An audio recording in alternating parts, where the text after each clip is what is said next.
Hello and welcome to the Womxn Show. I'm Lenina Rassool and today we are speaking about change, growth and life coaching. Now it's January, it is a new year and everybody is feeling the energy of change. We're all trying to shift into a more positive state of mind and become the people that we want to be. But we also know that this feeling often tapers off going into February when all of the things that we have to do crowd around us. After the break, we're going to be speaking to Carmen Low-Shang, who is a life coach and is going to take us through the change management process and try to shift us into a more positive change mindset and how to stay there. But before that, we're going to look at 3 trailers from the Power of One series that was shot 3 years ago, featuring 3 inspirational women to get us in the mood for this conversation. Let's have a look.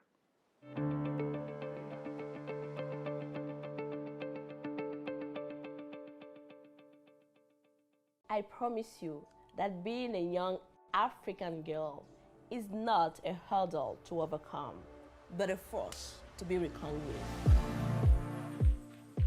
Because when you grow up, you will fight for women's health around the world. Gender equality should not be an exception, it should be the norm. You will rally women together saying, we are here and we are going to change the world. Yours in power, Dr. Joanne Marlene Bewa. I'm here to tell you, being an African girl doesn't disqualify you from anything. You will teach women to be a driving force in their democracy. You will be fierce in fighting for their rights, for their dignity. You will fight because you believe gender equality and justice must be achieved because none of us are equal until all of us are equal. Yours in power, Lenina Rassool. I want to assure you that being young, black, and female doesn't mean you are any less. In fact, that is the very source of your power. You will learn the injustices women like you must face, and you won't stand for it.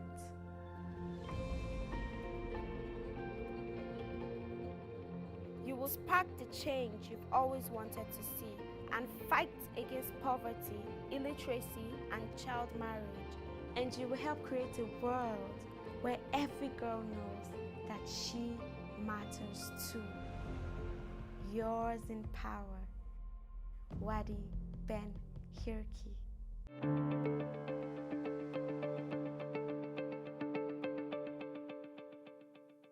Those were 3 short videos from the Power of One series. We are going to take a short break, but we'll be back with more after this.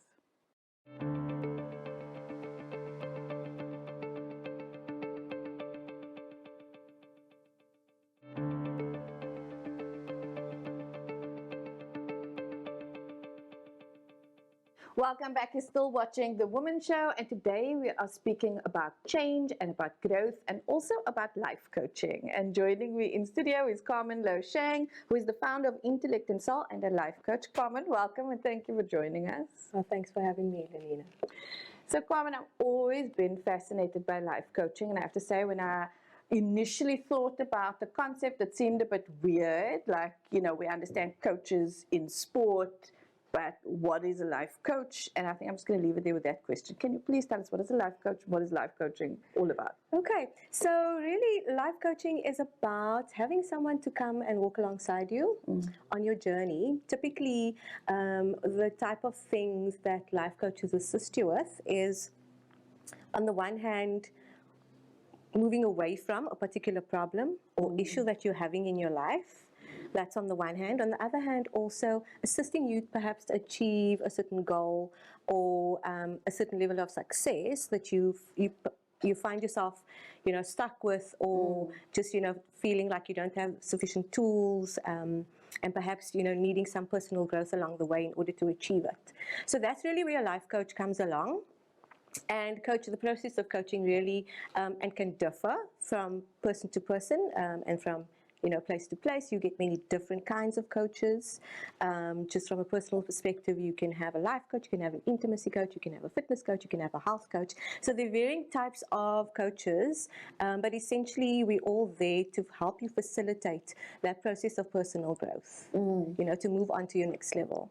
Can I ask you, so is it different from, and I'm just trying to get the head around, is it different from therapy? Yeah, that's an interesting one because I was traditionally trained in psychology. Yeah. It can be because coaching often is quite directive. And the process of coaching is really a collaborative one with the client. So if you think back to sport, and you think back to, maybe your first experience with a coach, and maybe it was a sports coach, your coach is there alongside you, but you're the one running the race.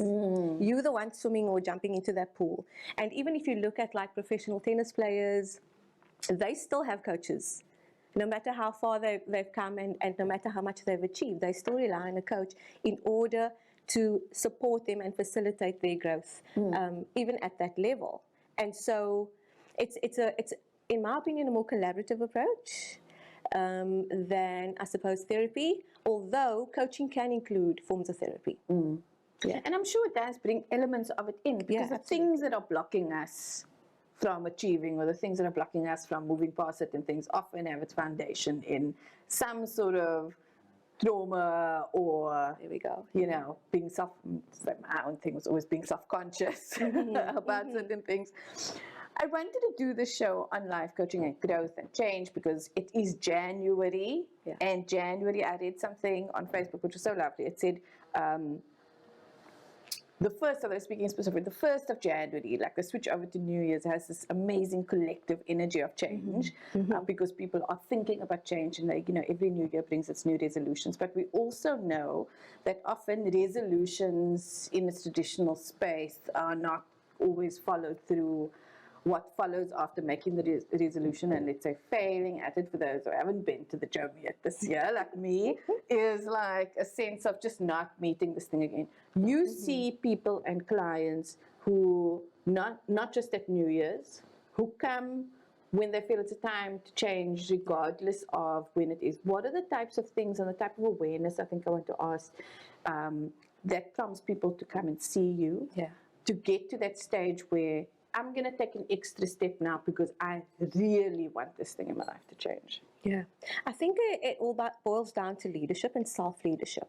And typically clients who are ready to see a coach are the ones who feel like there's more.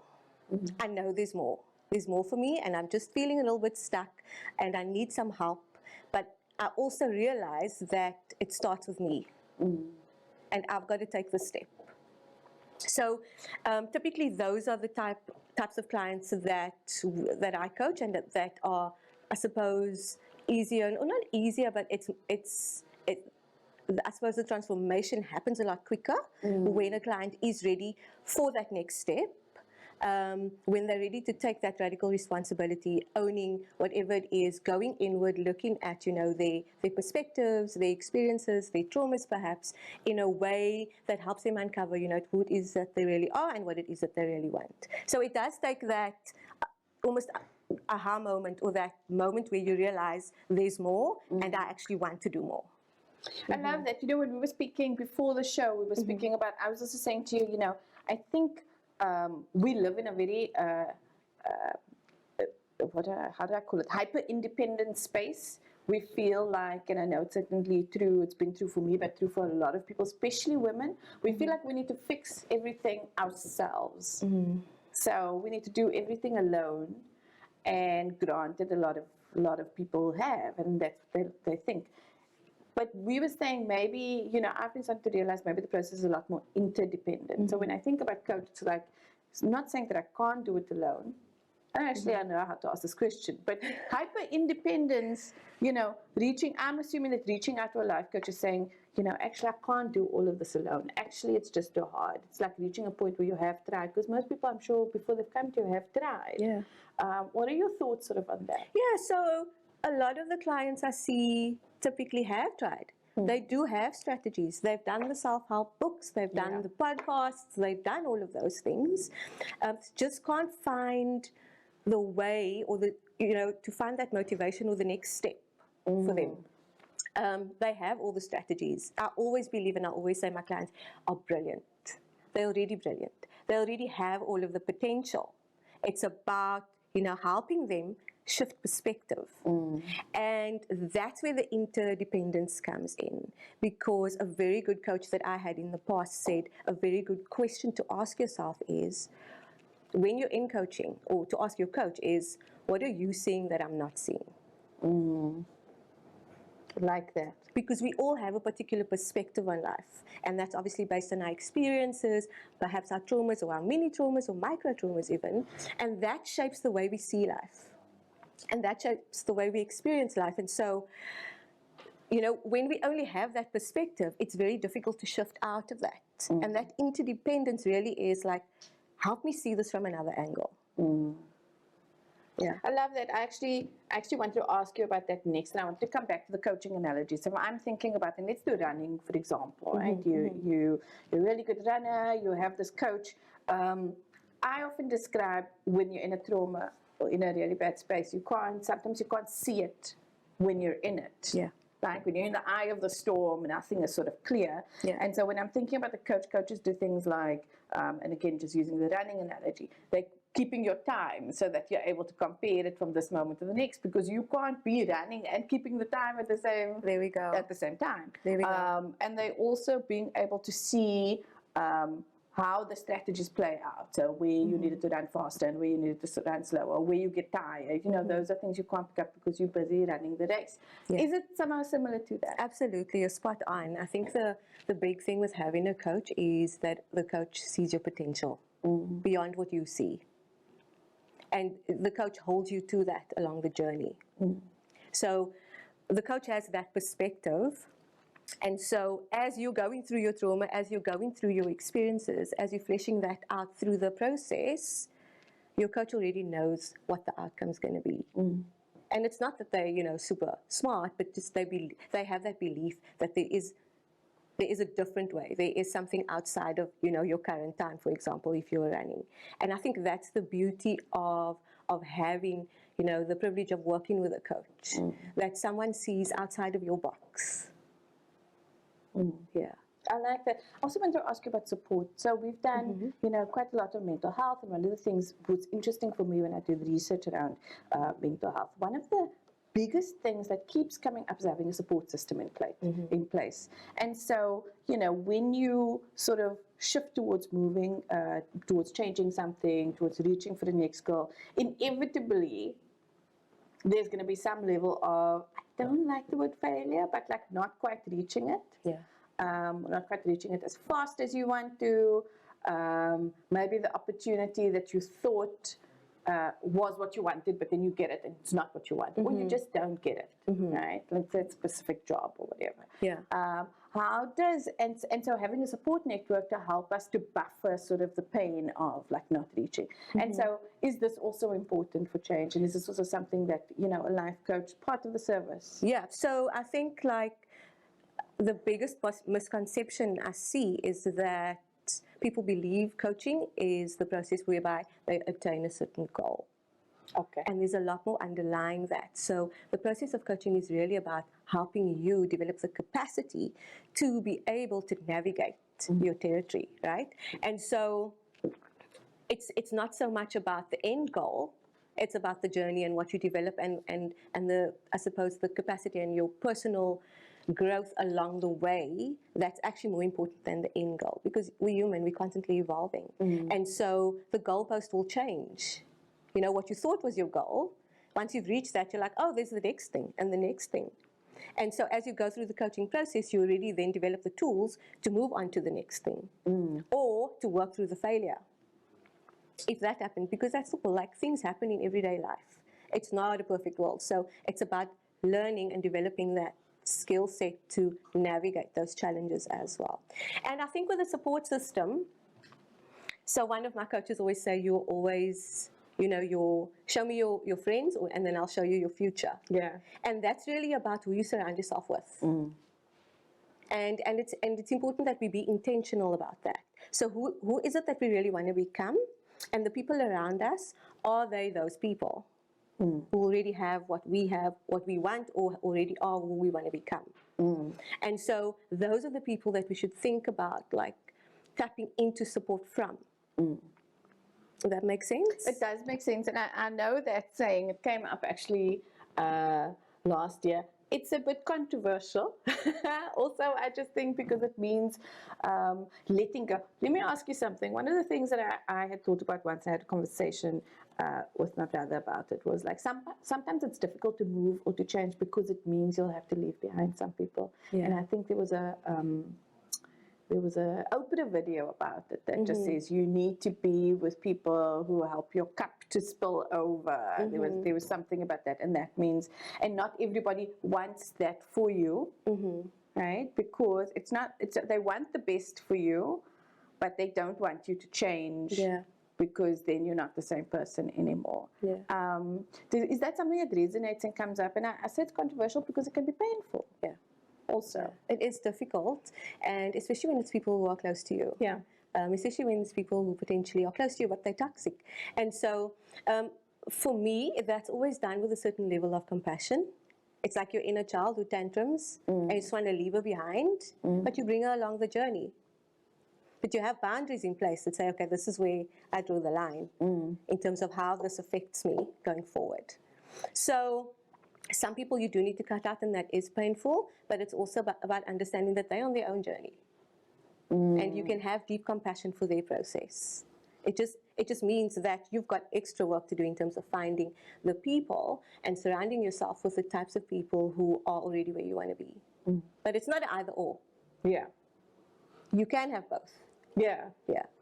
I want to come back to self-leadership. Okay, because you spoke about self-leadership. You spoke about people reaching a stage where they feel there has to be more. People reaching a stage where they say, I've been trying to sort of reach for that more or change accordingly to how I feel. And you said two things that really resonated. There was self-leadership, and this is where I decide that I'm going to take responsibility. So that's the other thing. And, I just went through, have a listen to, like, so what does that mean? What does that mean for you? So we talk about our environment, we talk about possibly toxic people in a sort of non-safe space who don't provide the type of support that we need. Self-leadership, what does that mean for you? Yeah, I think I'll just give you a little bit of like a background. I think I sat at my desk one day and I was like, is this as good as it gets? Kind of feeling. And I sat there and I'm like, is this it? Is this my life? Is this like how it's going to play out? And there was nothing wrong with it. I had a good job, I was successful, all of those things. But I knew that there was more. And so I realized that I was sitting, waiting for something to happen. And it doesn't happen. No one's coming to rescue us. We've got to figure it out, right? And that's what I talk about when I talk about self-leadership. And what's important about that is, as inside, so outside. So, as you lead yourself, you begin then to lead and shape the people around you. You don't lead outward first and then still need to catch up on the inside. It's about doing the self-work first and then letting that overflow into your, I suppose, your surroundings, your family, your extended communities, whatever that might be. And so always understanding how do I lead myself through this process in order to lead those around me. And it could be as simple as leading your kids and your family. But it definitely starts with you, because there's no one coming to say, okay, Lenina, let's, move you from A to B. It starts with you. One of the other things you said when we were speaking outside was that a lot of the clients that you see are very successful people. Yeah. People that from the outside, you would look at them and say, perfect life, you've got everything, you've achieved all your goals. But what we see is that, and I've read books already with people who have achieved the level of success, reached the goal or the benchmark of what they thought is success. People who have worked towards a specific job their whole life and get there. I mean, how many movies are made about that, right? But then they're still like, is this all there is? Is this all there is? And a lot of that can actually manifest in depression. It's not, they're not feeling the way they thought they would feel with this thing. And so also just want to, I think, speak to people out there who are sort of there. Whoever I find it can be even a bit traumatizing. It's like you work so hard towards something and then all of a sudden it hasn't fixed everything. Yeah. Does that sort of happen and come up? Yeah.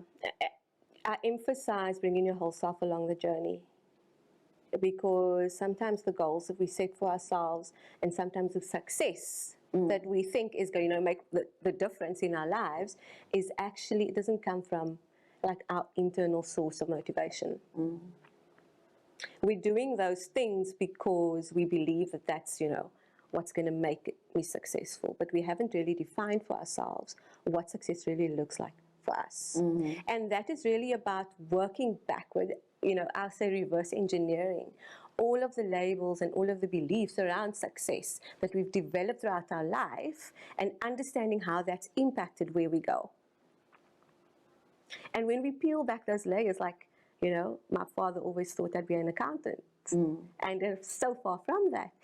But when we peel back those layers and those expectations that we grew up with, and we actually begin to realize who it is that we really are and what we really want, then we begin to start making the change that's aligned, that brings us that inner fulfillment and that inner sense of success. Does that make sense for you? It does make sense. I mean, I actually love that you brought in define what success looks like. And that seems like a good conclusion when you've reached the level that you thought you were. But especially when you said, who defines success for us? And so for many of us, it's also like the types of things we saw on TV, whoever we judge to have the most money or to be the most successful, or we still see it, I think, a lot with youth in terms of who they're looking at and who they see as role models. But, Carmen, we need to take a short break. Of course. We'll be back with more after this.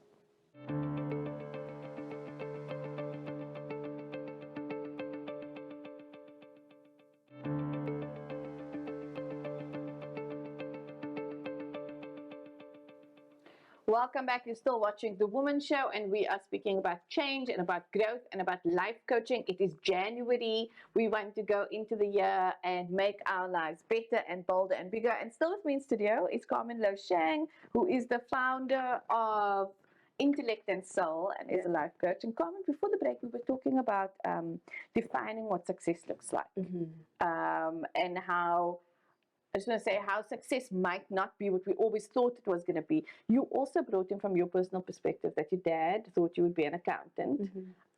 We become very attached to the success of what our parents think success looks like. And so I'm imagining this can be very jarring. What does the process look like for redefining success actually? Because you can work your whole life towards something and you get there and all of a sudden it doesn't feel right.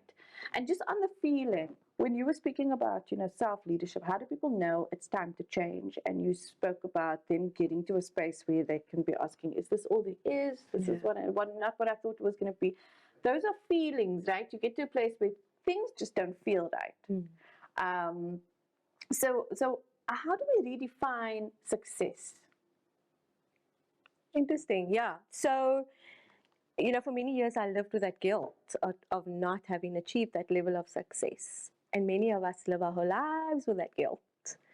And that specifically around the feeling and specifically around mental health, often what I see is clients who come who have high levels of anxiety. They're high functioning, high performing with extreme levels of anxiety or extreme levels of depression or so close to burnout. Life feels meaningless. Not sure where to from here. I just need a space to think, to clarify. One client said to me, I just need white space. And that's what the coaching space is. Like, let me give you that white space to figure it out. We don't have to have all the answers. I certainly don't have the answers. My client has the answers already.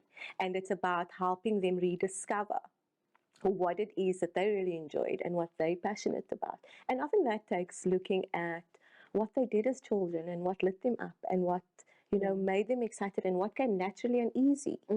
And those are often the things that they then discover are the things that they want to be doing as adults, having fun, making money while they do that, but feeling a lot more fulfilled than living out a role where, it's not who they really were to start with. Does it make sense? It does make sense. And also, I like that you brought in sort of enjoyment, because the thing is, a lot of us are working in jobs that just drain the soul. Yeah. So we've seen a lot of that sort of coming up. It just, maybe it is something you aimed for and now you're doing it and it doesn't bring you joy. And so I love that you're saying going back to sort of figuring out what you used to like. And is that as simple as sometimes just making a list of what are the things that you were supposed to do and then follow a path? Yeah, so I have this one client and she's studying, I think, dentistry. And she loves writing. She believed at some point in her life that she was going to be an author. But somewhere along the line, she's got to pay the bills, and writing for her, she believed, unless you're like the top, most successful writer, you're just never going to make a living from it. And she gave up on that dream. And I'm like, what if you just wrote and brought yourself joy? What if you sat in the library all day and just did that? Yes, we do need to make money, but you can do that. You can do your hustle, your side job, or even full-time job, but you do need to find the things that fulfill you alongside. And it's about taking the small steps. You don't need to be, the best writer in the country. It's about taking the small steps, one foot in front of another, and not expecting yourself to be, I'm 40 odd years old, I need to be at the top of the ladder. Because being at the top of the ladder doesn't necessarily mean you're fulfilled. Yeah. And so, sometimes when you're at the bottom of the ladder, you can't see the full view, right? And so you're like, oh, this is never going to work. But the point is, you've got to take the steps. Yeah, exactly. Yeah. And so have you had clients who've gone through a process, gone through a coaching process and pivoted completely? Like, so they redefine the success. Again, let's just use the accountant example. Yeah. They become an accountant and they find that this is not bringing me joy, and they really just decide to do something completely different. Yeah. Have you come across clients that? Yeah, I've just had one. I think I worked with her at the beginning of last year. She left her corporate career after 15 years. Wow. And, I believed she's brilliant. And I could see that. But she didn't believe that.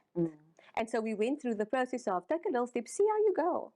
See how that pans out. You might have to learn something new. You might have to relearn. But give yourself that opportunity.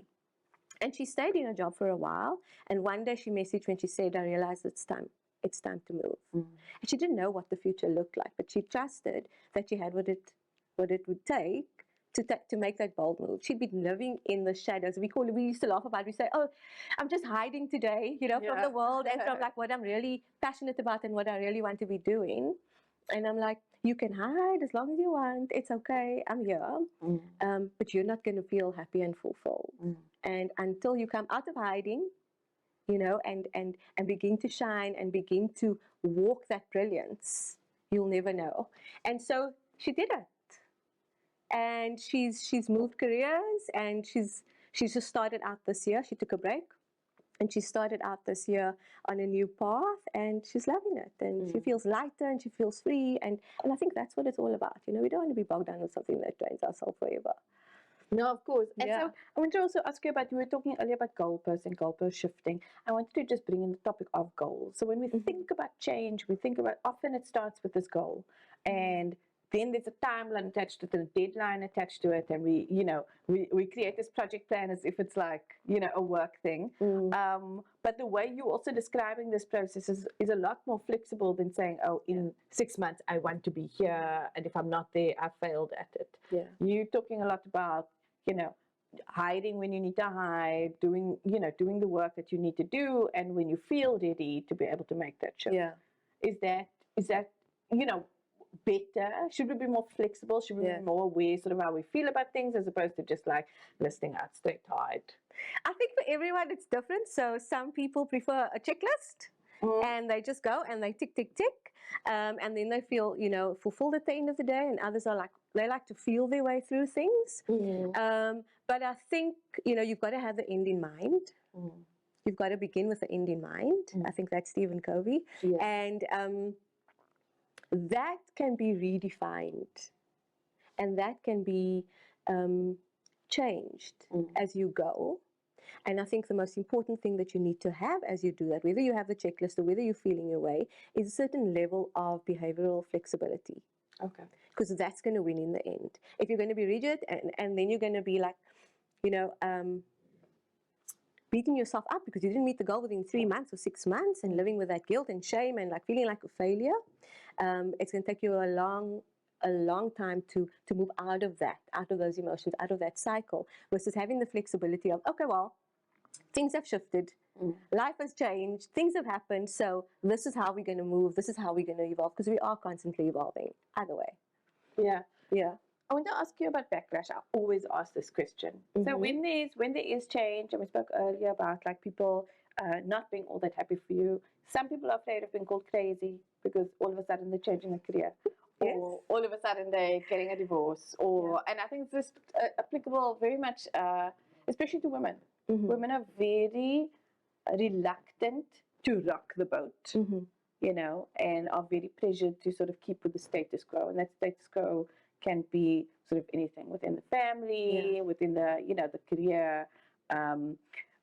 Do you find with your clients as they go through the change process that there is backlash, and how do they deal with it? So that's a very big fear. It's all fear-based, right? Like we're afraid of whether we'll be accepted, whether we'll be loved, whether we'll be,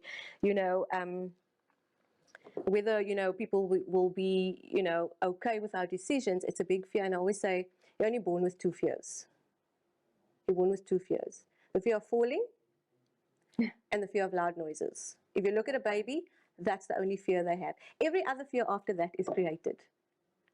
Oh, wow. And so our mind then creates those limitations around, or the rules around what we can and what we can't do, or what's possible and what's not possible. And the beauty of all of that is it's just our brain creating, or our mind creating limitations like a software system. It can be upgraded. We can remove those limitations. It's literally a matter of understanding that we're actually limitless, right? Everything that we believe about what people think about us and how they're going to react, we may well have backlash, but we don't even sometimes take that one step because we've already judged ourselves before anyone's judged us. And sometimes doing the brave thing actually inspires everybody else around us instead of having the backlash. That is a big thing to hold, because you're right. I mean, when we're speaking about interdependent, and we're talking about, so people aren't happy or not very encouraging and not very supportive of when you want to change. But I love what you spoke about in terms of fear. And so when you look at what are some of the, and I think with women especially, just coming back to that, imposter syndrome. Right? So we've got fear of backlash, we've got fear that people are going to call us crazy, what are you doing? And I will just say, people are not shy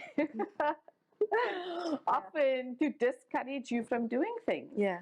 Often the discouragement is also fear-based. Exactly. Right? So they don't want you to fail. Yeah. Parents don't want you to fail. Yeah. People want you to do the safe and easy route. And Yeah. sometimes those limitations are also, I think, in your brain linked to safety. Don't do that because it's a scary thing and you could fail. So stay here and keep you safe. The other side of it also is this imposter syndrome. And now that you said we often judge ourselves before other people judge us, that to me epitomizes the definition of imposter syndrome. Because, and I call it the who am I syndrome. Who am I to?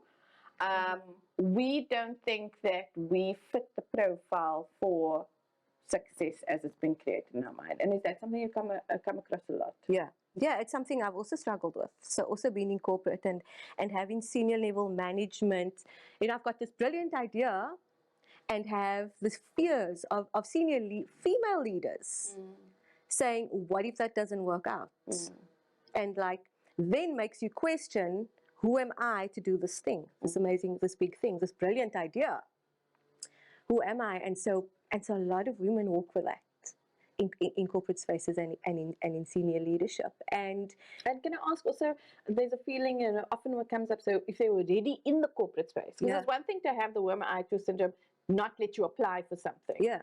And actually one of my favorite bits of research is to say, someone said, and I don't know if I remember the percentages completely, but they were saying a man will apply for a job when he meets like 50% of the criteria, but women will only apply for the jobs they meet like 90% of the criteria.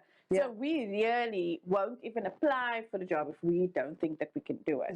Right? Totally. So that's the one thing. And then let's say you end up in the job, you're doing it, but you don't feel like you still don't believe it. You still don't believe you're worth it. And that, like, if I think back, I think around like the ideas of perfectionism and, you know, never getting things wrong, never allowing yourself that space to just be who you are in all your brilliance. And I say that because when I've spoken to women who have this deep-seated level of imposter syndrome, it's like, I'm just not that. Like, and I feel like I need to show up as that. And I'm like, but you are. You really are. But you just don't believe it. And so that's where the imposter really is for me. It's about you're not believing in your own self-worth or your value more than anyone else and what anyone else is expecting. Because sometimes when we just take that leap and we do the brilliant thing, like, it actually wasn't that scary, and there was no actual expectation from anyway. But it's about us not realizing that we have this intrinsic value and this intrinsic worth. And there's nothing that we need to push, and there's nothing that we need to be proving in order to feel that worth. It comes from within. And that's a really difficult, if I have to say so myself, a really difficult concept to drop into our systems and to believe. But that's what really makes the difference in how we go about living out our full potential. So it's about understanding that, you know, I don't need to be the best wife or the best mother or the best whatever to be accepted or loved or any of those things. And in the corporate space, I don't need to be the top performer in order to do really well, in order to do my best. I can really just be who I am, and who I am is enough. Yeah. I love that. And also, you know, you're saying that, but I'm thinking, and also best according to who? You know, exactly. Often we are best. And it's just not judged outwardly as that. And so we ask ourselves the question, like, who created that rule around me having to have, you know, a performance rating of 5? Who created that rule? Whose system am I buying into? You know, and is that just a limitation? And can I actually create my own rules and move beyond those limitations? So I wanted to ask you, you know, also, so what are some of the, you know, not everybody who's watching is able to go and see a life coach, but many people who are watching want to make positive shifts in their life and want to change. And so what are some of the things that we can do at home to sort of start us on this journey? Maybe we're in a space. I mean, January is the space where people are asking, is this all there is? There must be more. I want to feel I'm going to shift. So not another year. Exactly. So I almost feel like, you know, we're speaking about things and we're having this show in a month where the energy for change is really high before it tapers off.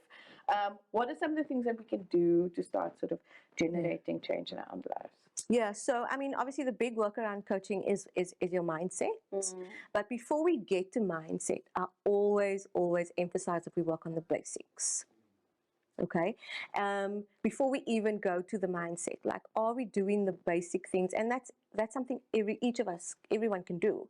And that is really, and this I ask all my clients. Well, okay, I hear this like high level complex problem that you're having. Just tell me about your rest, your nutrition, and your exercise. Let's start there. Like, for me, those are like the basics. So what's happening in those areas of your life? And you'll find with exercise or with nutrition or even with rest, like, already there, women are not valuing themselves and putting themselves first. So that's a very basic concept. And then it's all about energy, as you said, in January. And I think it's important that as we go through the year with these goals or these resolutions in mind, that we begin to learn how to manage our energy.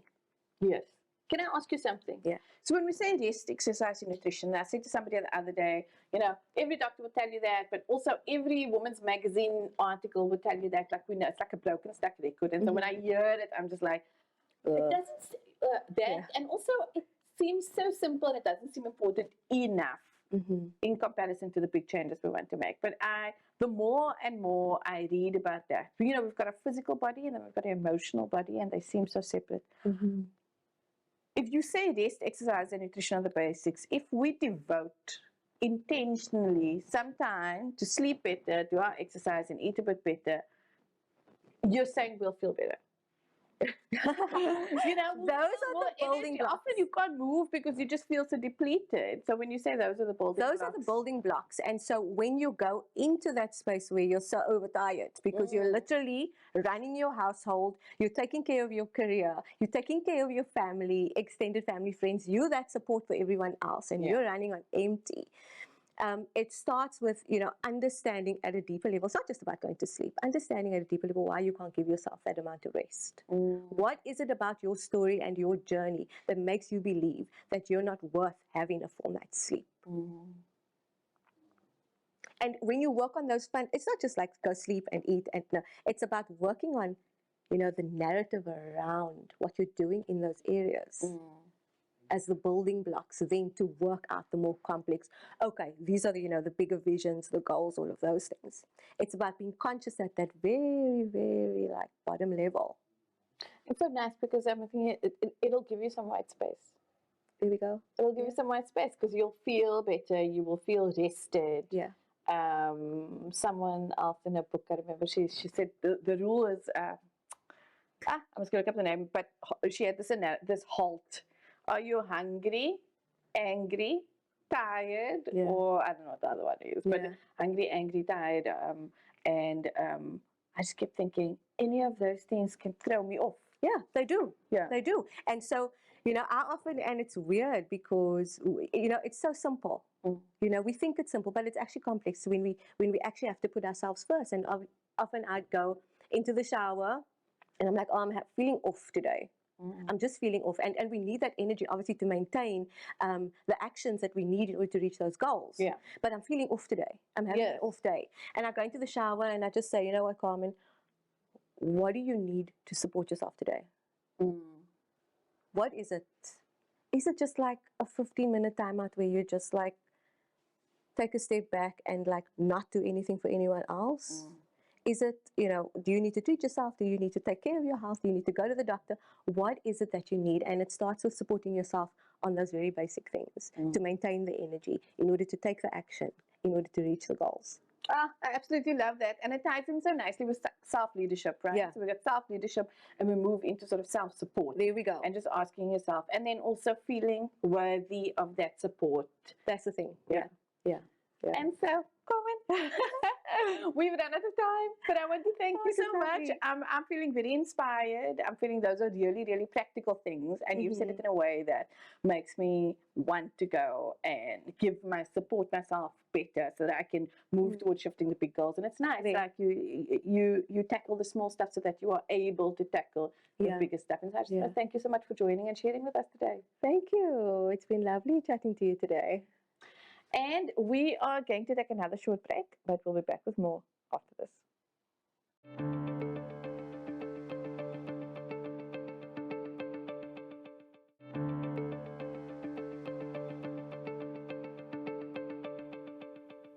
Welcome back. You're still watching The Womxn Show, and we have been speaking about change, growth, and life coaching. Now, we are almost at the end of our hour together, but before we go, we're going to continue with the Power of One series, and we're going to watch the short video featuring Lenina Rassool and her inspirational journey. Let's have a look.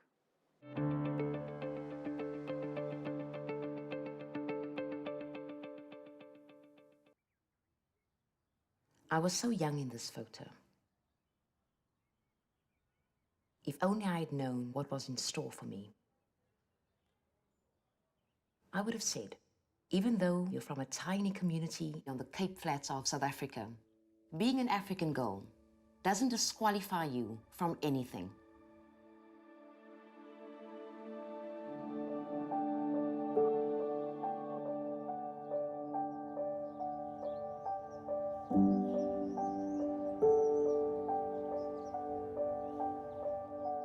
You come from humble beginnings, a blank canvas. But I'm here to tell you that you are an exceptional young girl with an imagination that touches the stars. I know that behind your contagious laughter, you're afraid.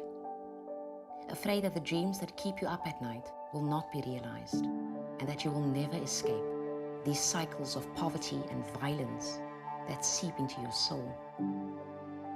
I know that the only thing stitching all the pieces of you together is the belief that you will get out.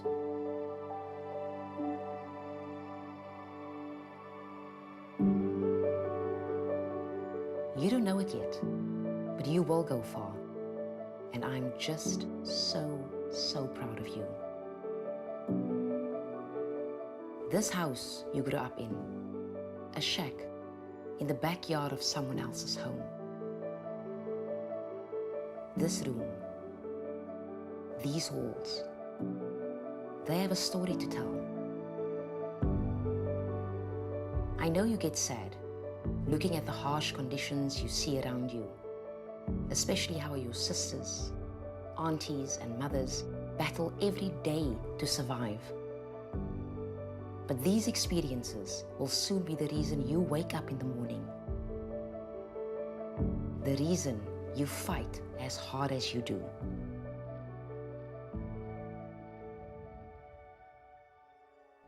You don't know it yet, but you will become an attorney working in the highest court of our land. I was 18 when I went to the University of the Western Cape and I did my first law degree. Became a lawyer, and then I went to the Constitutional Court. And then after that, I was appointed the youngest cabinet committee secretary that was allowed to sit in the meetings of the president and the minister. You will lead seminars and teach women to be a driving force in this democracy. The fact that I've worked in government meant that I saw what kind of decisions the government took and what impact that decisions would have on people like us.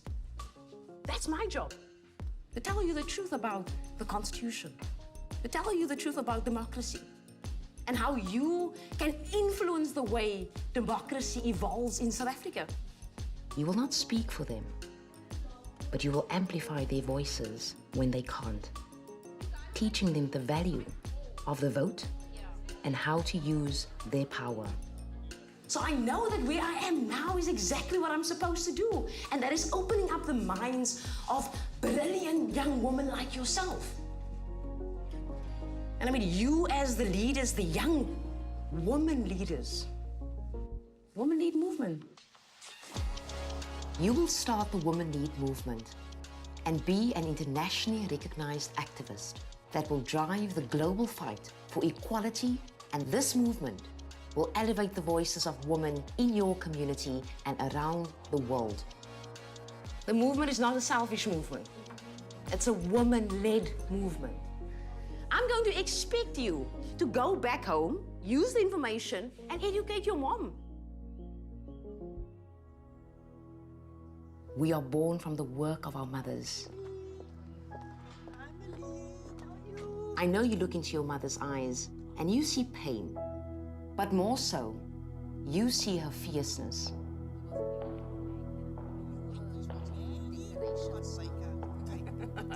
Ali and I made it. These parties were always in front of the shack. So the shack was The place to be. place to be on the road. The place to be. This one, I really love this one. Goodness, yeah, These are your great days. this was amazing. This is your great days. And I got Yeah, my master's. Clive and then the phone came along. Were you proud that day? Super proud. You're always proud. So proud. Exactly. Yeah. But I mean, for me to have sort of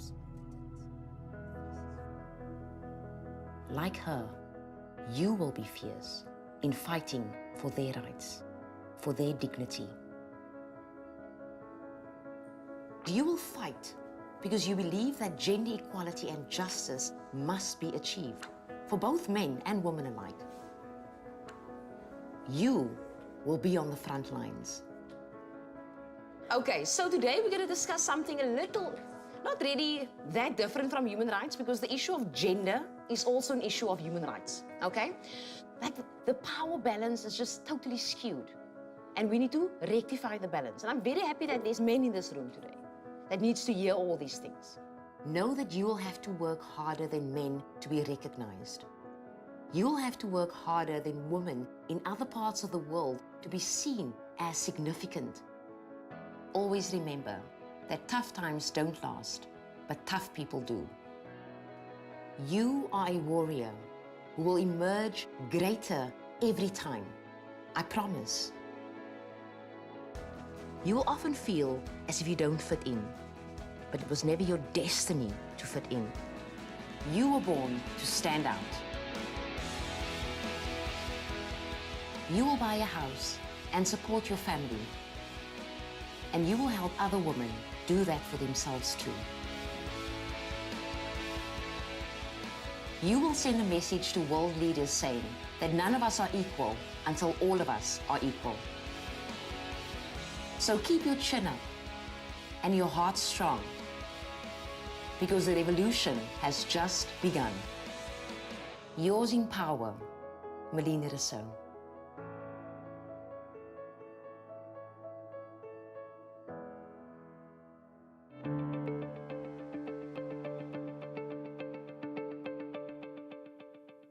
That was a short video from the Power of One series showcasing Lenina Rassool and her inspirational journey. And that brings us to the end of our hour together. We hope that you have enjoyed the conversation, and like me, I hope if you take anything away, it will be that the 3 basic fundamentals of change are rest, nutrition, and exercise. And that brings us to the end of the show. I'm Lenina Rassool. Goodbye.